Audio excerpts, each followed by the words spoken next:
Period Oh, period જલ્દી આવે તો પ્રોબ્લેમ, પીરિયડ મોડા આવે તો પ્રોબ્લેમ, પીરિયડ ટાઈમે આવે તો પણ પ્રોબ્લેમ. કેટલી છોકરીઓ માટે તો પીરિયડ જ પ્રોબ્લેમ હોય છે, કેમ કે તેને પીરિયડ વખતે અસહ્ય તકલીફો થતી હોય છે, જેમ કે પીરિયડમાં વધુ બ્લડ આવવું, પીરિયડમાં ઓછું બ્લડ આવવું, પીરિયડના બ્લડમાં ડાર્ક કે લાઇટ કલર હોવો, પછી પીરિયડના બ્લડમાં સ્મેલ આવવી, પીસીઓડી, પીસીઓએસ, વ્હાઇટ ડિસ્ચાર્જની તકલીફ, પીરિયડ વખતે ભૂખ ના લાગવી, અને કેટલી છોકરીઓને તો પીરિયડ વખતે તાવ પણ આવી જાય છે. અને આવી કેટલી તકલીફો કેટલી છોકરીઓ દર મહિને સહન કરતી હોય છે. તો girls, please take care of your self. જો તમે ખુદ જ તમારા શરીરનું ધ્યાન નહીં રાખો, ધેન હુ કેર્સ? તો આજના વિડીયોમાં આપણે એવી મહત્વપૂર્ણ બાબતો જાણીશું જે તમારે પીરિયડ વખતે ધ્યાન રાખવાની છે. જો પુરુષ તો પીરિયડના દુખાવાને ના સમજી શકે, પણ આ વિડીયો જોયા બાદ તેને પણ ખ્યાલ આવશે કે પીરિયડ વખતે તે પોતાની મમ્મી, બહેન, પત્નીનું ધ્યાન કઈ રીતે રાખી શકે છે. Let's begin. અને હા, આ વિડીયોમાં હું જે પણ વાત શેર કરવાની છું તે મારા મનની વાત નથી, પણ આયુર્વેદના ગ્રંથ વાંચ્યા બાદ તેમાં જે રજસ્વલા પરિચર્યા છે તેના વિશે મેં વાત કરી છે. અને વિડીયોના લાસ્ટમાં હું તમને એક બોનસ ટીપ આપીશ જેને અપ્લાય કરવાથી તમે પીરિયડના દુખાવાને ઓછો કરી શકો છો. હવે સ્ત્રી જ્યારે માસિક ધર્મમાં થાય તે જ તેનું સ્ત્રી તત્વ છે.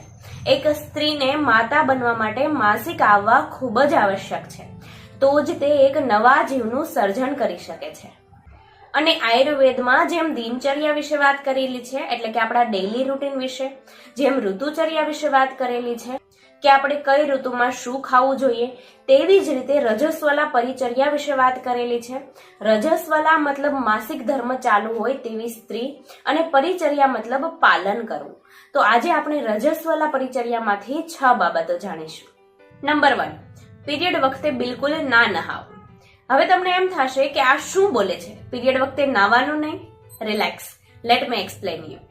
હવે જ્યારે આપણે પીરિયડમાં થઈએ છીએ ત્યારે આપણા શરીરમાં જે અગ્નિ છે તે ઇન્ટ્રોવર્ટ થઈ જાય છે, એટલે કે આપણા શરીરની ગરમી વધી જાય છે. આપણે જ્યારે પીરિયડનું બ્લડ ટચ કરીએ છીએ તો તે ગરમ હોય છે. હવે આ ઇન્ટ્રોવર્ટ જે અગ્નિ છે તે આપણા શરીરમાંથી આપણું પીરિયડનું બ્લડ છે તે બહાર કાઢવામાં હેલ્પ કરે છે. હવે આ સમયે જ્યારે આપણે પાણીનો સ્પર્શ કરીએ ત્યારે આ અગ્નિ એક્સ્ટ્રોવર્ટ થાય છે અને પીરિયડને ડિસ્ટર્બ કરે છે. અને આ ડિસ્ટર્બન્સના લીધે આપણા શરીરમાં કેટલી તકલીફો થઈ શકે છે.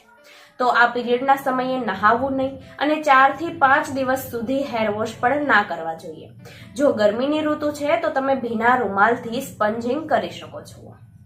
નંબર 2, પીરિયડ વખતે ખેલકૂદ કે એક્સરસાઇઝ બિલકુલ ના કરવી. એક તો ટીવી એડવર્ટાઇઝમેન્ટ વાળાએ જે આપણું મગજ ખરાબ કર્યું છે કે પેડ યુઝ કરો અને ખેલો કૂદો નાચો. Don't do that please. આવું બિલકુલ ના કરતા. તમારે 25 દિવસ જે કરવું હોય તે કરી શકો છો, પણ 5 દિવસ આરામ કરજો, કેમ કે આયુર્વેદ અનુસાર તમારે હેલ્ધી રહેવું હોય તો પીરિયડના 5 દિવસ મન, વચન અને કર્મથી શાંત રહેવું જોઈએ. ફિઝિકલ એક્ટિવિટી બિલકુલ ના કરવી, કેમ કે ફિઝિકલ એક્ટિવિટી કરવાથી આપણા શરીરમાં વાયુ વધે છે, અને પીરિયડના લીધે આપણા શરીરમાં ઓલરેડી વાયુ વધેલો હોય છે, અને વાયુના લીધે જ આપણા શરીરમાં દુખાવા થાય છે.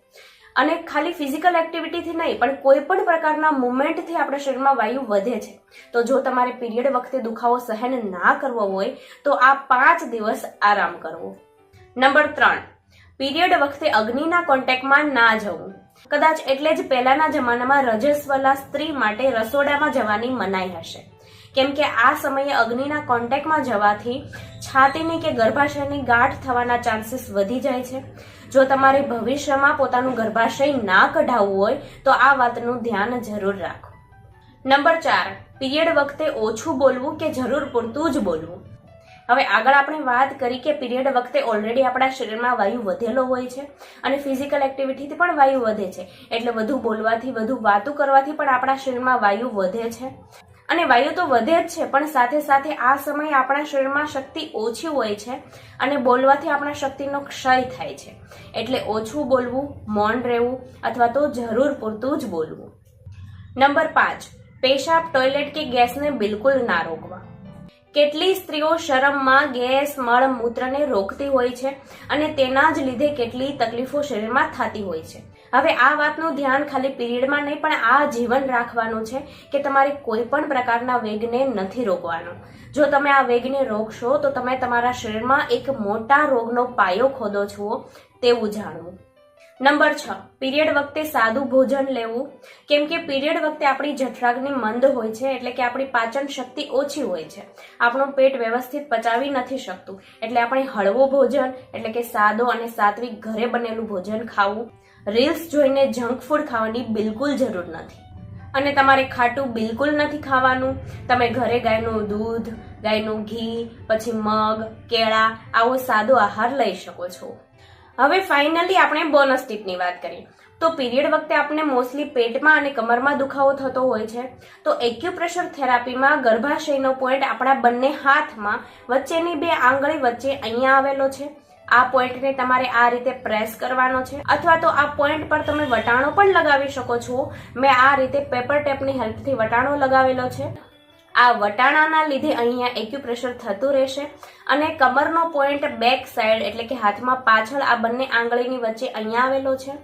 આ સાઈડ તમારે આ રીતે એક્યુપ્રેશર કરવાનું છે, અથવા અહીંયા પણ આ રીતે તમે વટાણા લગાવી શકો છો. મેં 5 વટાણા લગાવેલા છે અને આ બંને પોઈન્ટને રેગ્યુલર પ્રેસ કરવાથી પીરિયડના દુખાવામાં તમને જરૂર આરામ મળશે. અને તમે રેગ્યુલર એક્યુપ્રેશર એટલે કે આ રિંગ પણ ચલાવી શકો છો. આ એક્યુપ્રેશરની રિંગ છે.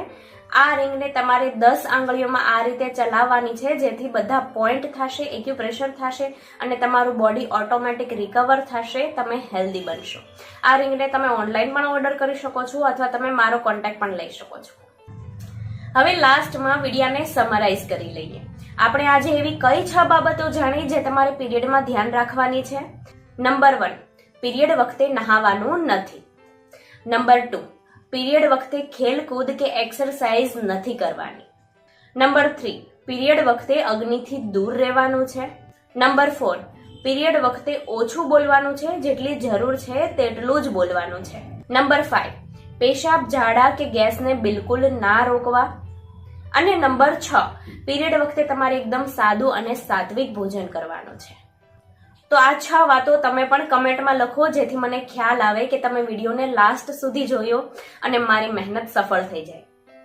અને હવે તમને પીરિયડ રિલેટેડ કોઈ પણ સવાલ હોય તો તમે મને કમેન્ટમાં જણાવી શકો છો.